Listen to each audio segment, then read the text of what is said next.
But I mean, I had known Pam and Joe Smith for a long time, so it was really easy for me to talk to Pam. And then eventually Jamie and I came to know each other, and so Jamie and I have been really good friends for a long time, and we both love prayer, so it's been good.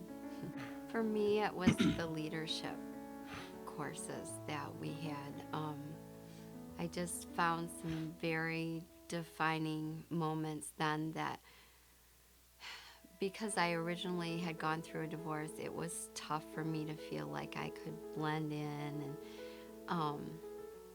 and I found out that it was okay, that God still loved me and I could still be a leader.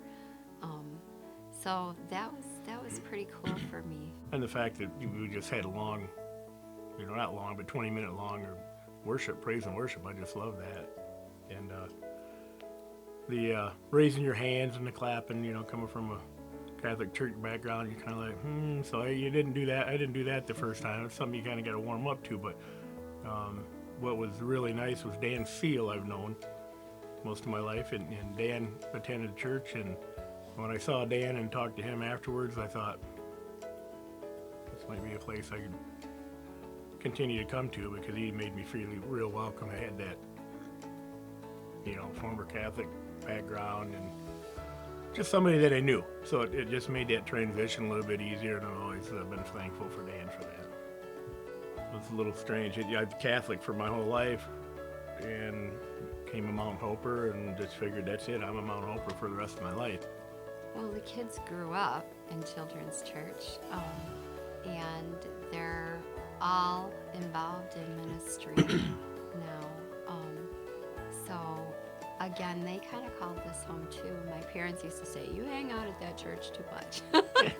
Well, we were here a lot. It was a good place to be.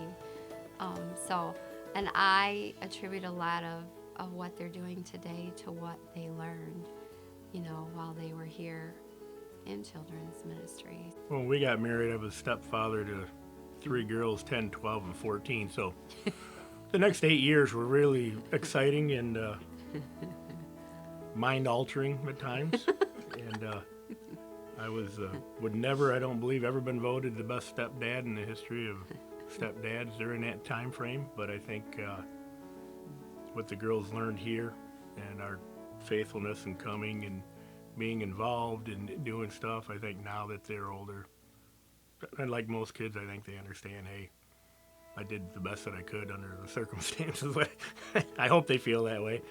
I think they still love me, so I think we're okay.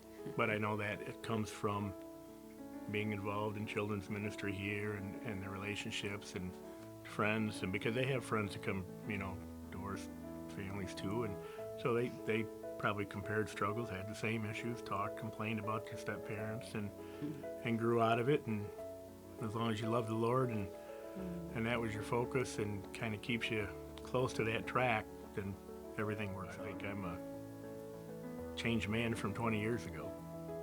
So how much, I don't know, you'd have to ask my wife, but I think I've changed so, quite a bit. And much of that is due to our being members of Mount Hope Church and Pastor Joe's leadership and Nancy Ann and their kids and their family. I mean, just good leadership, loving leadership, instructional, but strong, solid, firm, and really appreciate it, and we love them to death, and looking forward to 22 more years.